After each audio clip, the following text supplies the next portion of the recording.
What's up, guys? It's your girl Asia Lynn, and today we're going to be talking about Wicked, specifically the book versus the movie slash musical. Now, I know you probably just left theaters and were like, Asia, I know these characters, but do you though? Because the book, oh, it gets messy. I'm talking love triangles, affairs, an indigenous Fiyero who they whitewashed in the movie messy. Yeah, we need to talk. Okay, first off, Elphaba's mom is a hoe with the capital H because she had a guy named Turtleheart who was her lover move in with the family. Yes, literally her, the dad, Elphaba, and the lover Turtleheart lived under one roof.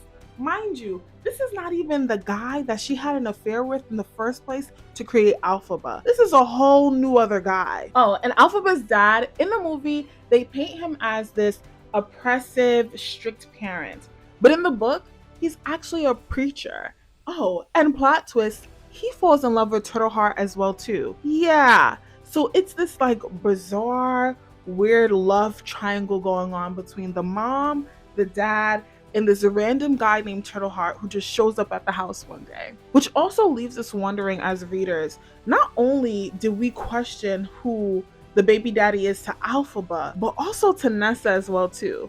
Later on in the book, as we read, we learn that the reason why Elphaba's dad loves Nessa so much, like he dotes over her, the reason why he gives her the shoes and it seems like she is his favorite, is because he says that he views Nessa as his love child between him and the man that was sleeping with both him and his wife. Yeah, messy, right? I don't know why they didn't include this in the movie, because that's tea. That's tea. I think one of the biggest characters that kind of confuses me on the direction they took him in the movie is Fiyero.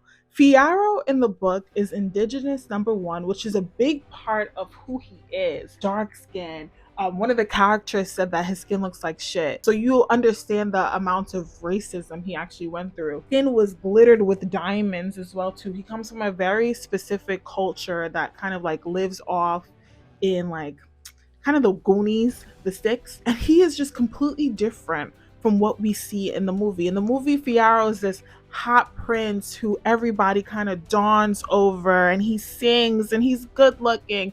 But in the book, he didn't even like Glinda. He spent no energy on her at all. And here's another plot twist. He's actually a child bride. In the book, Fiyero is married at the age of 7 to a girl from his tribe. So he was already taken. He wasn't really focused on that.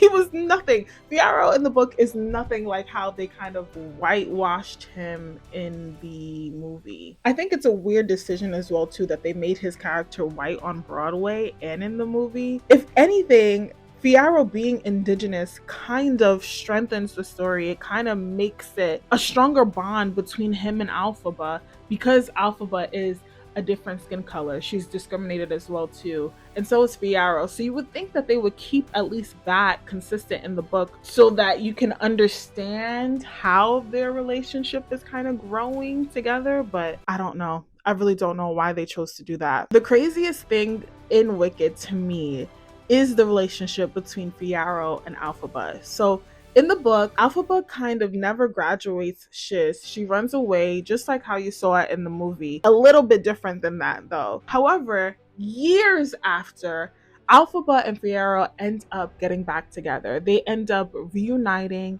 and kind of falling in love with each other and having an affair. He has a wife and kids now at his homeland, but he sees Elphaba and one thing leads to another, and they actually start having a relationship together. Now, during this time, Elphaba is kind of wary about it because she's become this political activist. She's on the run. So she doesn't want Fiyero to get too close to her. But at the same time, she actually ends up falling in love with him as well, too. Spoilers alert. Spoilers alert. It's not going to be in the movie, so it's not really a spoiler. But in the end of the book, just in case you want to read it, please cover your ears. In the end of the book, what happens is Fiyero and Elphaba, they get it on. She tries to do this assassination attempt on one of her, let's just say, past people from school. She tries to do this assassination attempt. It fails. The authorities find out that Fiyero is in cahoots, or they think that he's in cahoots with Elphaba, and so he gets arrested and he gets unalived. And Elphaba is so sad that she admits herself into the convent. She goes into a coma, and then when she wakes up, and when she wakes up, she has like this vow of silence, and they eventually kick her out. But they're like, "Oh, by the way, when you leave, take this little boy with you." And we found out that this little boy is her child. Now, if this little boy is her child, then you know who the dad is. Then, yeah, crazy. I don't know if what I just said made sense to you. I was confused as well when I read the book, but I'm just telling you what happens. Elphaba and Fiyero have a love child, and she doesn't even know that she's the mom for a good portion of her life because when she had the child, she was in a coma. Okay, so the last character I'm going to talk about is Glinda. I really don't have much to say about her. In the movie, they portrayed her as this lovable, slightly shallow queen bee, very vanilla, very like, oh, she grows a conscience at the end of the movie, whatever. I personally like the Glinda better in the book just because she has more of an edge to her. She's more complicated, she's more complex, she's more calculating. However, I loved how Ariana Grande portrayed Glinda in the movie. It was very funny. Ariana Grande actually kind of surprised me. She definitely surprised me. I was laughing the most when it was her scenes because the toss and her comedic timing was actually really on point. Out of all the characters that they changed, I actually don't mind Glinda's changing from the book to the musical. I think it adds a bit of comedy. I think it makes it more lighthearted. So why did they make these changes? My guess is accessibility. The book is complex. It has layered relationships and complicated characters, whereas the movie is more lighthearted. It has great songs and it's honestly just more palatable to a wider audience. I think that even though the movie was amazing and I loved it, it would have done better if it kept a lot of the same aspects from the book into the movie. Who wouldn't want to have seen Elphaba's mom and dad and their mess of a relationship prior to Elphaba and even when Elphaba was young? Who doesn't want to see how Fiyero and Elphaba's relationship truly ends? I do. I definitely want to see that on screen, and I feel like they kind of ripped that away from us in a way. So here's my take. I loved the movie. I love the play. It is fun. It is, great songs. It's a time to be had. It's long as shit, but it's a time to be had.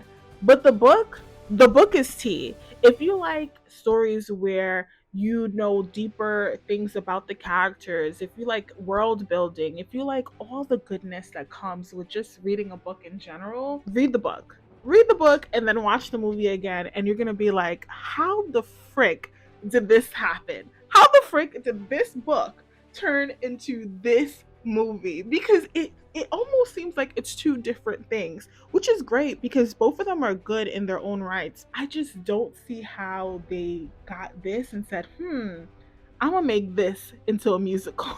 It's weird. It's Disney-fied and it's all beautiful, but it's all weird at the same time. But let me know down in the comments what you guys think. Did you just love the movie and musical and just see the way that it is? Or after hearing about the book, do you wish that they incorporated some of those details into the movie? Comment down below and let me know what your take on it is. And I'll see you guys in the next video. Bye.